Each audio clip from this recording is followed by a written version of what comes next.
Jeune 2.0. Sois un modèle. Que personne ne méprise ta jeunesse. Jeune 2.0, la rubrique qui réveille la conscience des jeunes afin qu'ils se fixent des objectifs de vie clairs à la lumière de la parole de Dieu.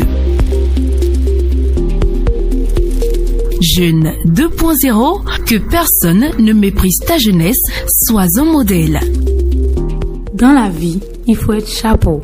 Le plus grand mensonge du diable, c'est de nous faire croire qu'on a le temps. Loin de là, Jésus revient bientôt. Et qui connaît le moment? Tu as entamé plein de projets, mais tu ne les as pas terminés. Tu penses toujours que tu as le temps. Mais sois vigilant et affermis le reste qui est prêt de mourir, car je n'ai pas trouvé tes œuvres parfaites devant mon Dieu. Apocalypse 3, verset 2. Nous devons apprendre, chers jeunes, non seulement à faire les choses dans le temps, mais à les faire de façon smart. Et c'est le moment. Coucou la team, c'est votre sister Juanita au micro. Bisous à tous les fidèles auditeurs de la capsule Jeune 2.0 de My Picking House. J'espère que vous vous réveillez bien et soyez bénis. Rendez-vous des 18 à 25 qui ont décidé de vivre selon la parole de Dieu. C'est bien ça, Jeune 2.0. Alors, cette semaine, malgré les vacances, plusieurs d'entre nous travaillent, que ce soit sur leur projet perso ou pour le compte de quelqu'un. Dans tous les cas, il est nécessaire de faire les choses de façon intelligente pour augmenter notre productivité et donc notre joie et notre paix. Et oui, c'est la preuve selon Matthieu 3, verset 8, que nous produisons donc du fruit digne de la repentance. Observons ici une nuance. Produire du fruit. Ce n'est ni gagner de l'argent, ni être placé à un niveau élevé dans la société, ni avoir droit à des avantages, des privilèges terrestres. Mais le fruit de l'esprit, c'est l'amour, la joie, la paix, la patience, la bonté, la bénignité, la fidélité, la douceur et la tempérance. Galates 5, verset 22. Et pour travailler efficacement, il te faut avoir des objectifs de vie plutôt clairs à atteindre. Je choisis aujourd'hui de te présenter la méthode SMART car elle te permettra de déterminer la direction dans laquelle tu vas. Et comme le dit Jean-Claude Gagné, conseiller d'affaires français, lorsqu'on travaille avec des objectifs SMART, cela ne signifie pas qu'il sera facile de les atteindre. Mais au moins, on pourra plus facilement voir tout ce qu'il faut faire, les embûches qui se présentent, leur impact sur les autres actions et comment s'ajuster pour limiter les dégâts. Alors allons-y, je te détaille tout ça et évidemment à la lumière de la parole. SMART est un acronyme, ce qui veut dire que chaque lettre a une signification. Si tu la retiens, ça sera plus évident pour toi d'adapter cette méthode dans tous les aspects de ta life. S pour spécifique, l'objectif que tu fixes doit être précis sur ce qui doit être accompli, par qui et comment. Il ne doit pas y avoir d'ambiguïté. C'est vrai que pour certaines personnes, la première lettre de l'acronyme désigne un objectif simple. Donc, ils utilisent simple à la place de spécifique. Le S peut très bien, selon moi, faire référence aux deux, soit simple et spécifique. Parce que si l'objectif doit être clair et précis, c'est qu'il est simple à comprendre. N'oublie pas que celui qui est fidèle dans les moindres choses l'est aussi dans les grandes. Et celui qui est injuste dans les moindres choses le sera aussi dans les grandes, selon Luc 16, verset 10. Et comme Deutéronome 27, verset 8 nous le dit, tu écriras sur ces pierres toutes les paroles de cette loi, en les gravant bien nettement.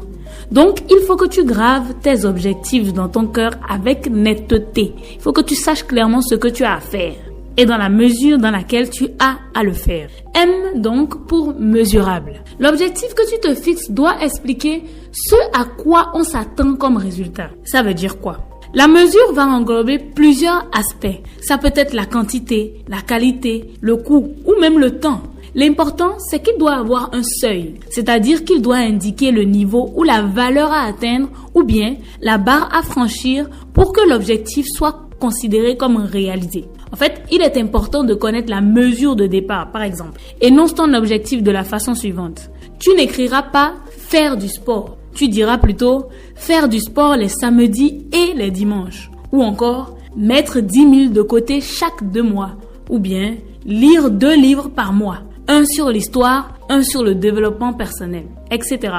Il faut que ton objectif soit précis dans la mesure de façon à pouvoir être atteignable. Donc, A de SMART, atteignable. L'objectif que tu te fixes doit pouvoir être atteint avec les ressources qui sont disponibles à ton niveau.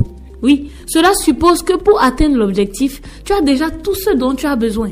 Et ceci, c'est Jésus. Je suis le cep, vous êtes les sarments. Celui qui demeure en moi et en qui je demeure porte beaucoup de fruits. Car sans moi, vous ne pouvez rien faire. Jean 15, verset 5. Et oui les gars, oubliez pas que tout ça, c'est un peu comme de la cuisine en fait. Tu as les ingrédients, il ne te manque plus que les efforts nécessaires pour déguster un bon repas. Et les ingrédients pour nous, c'est l'esprit qui est en nous. N'oublie pas que quand Jésus eut pris le vinaigre sur la croix, il dit « Tout est accompli » avant de rendre l'esprit. Jean, chapitre 19, verset 30.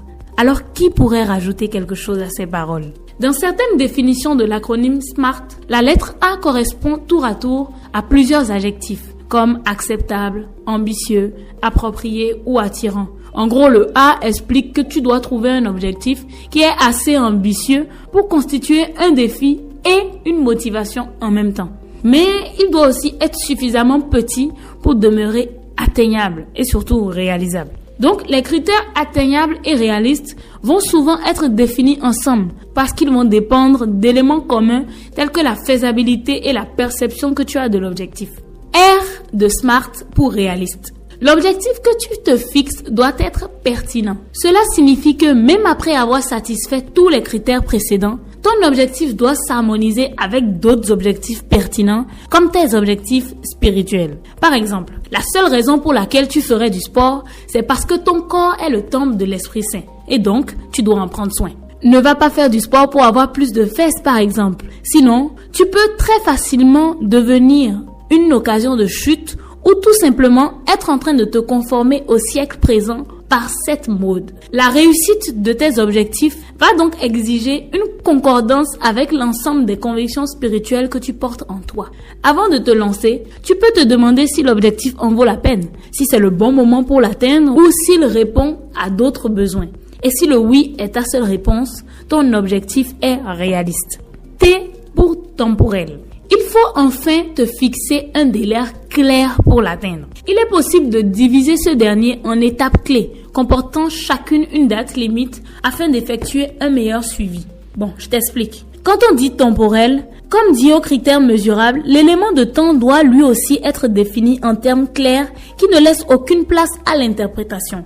Ça veut dire qu'on ne parle pas ici de termes flous. Tu n'auras pas à dire réussir telle chose d'ici les 3 prochaines années ou le plus rapidement possible. En fait, tu dois employer des termes qui te permettent de savoir précisément quand l'objectif doit être atteint. Par exemple, d'ici 2025, avant Noël, dans 6 mois.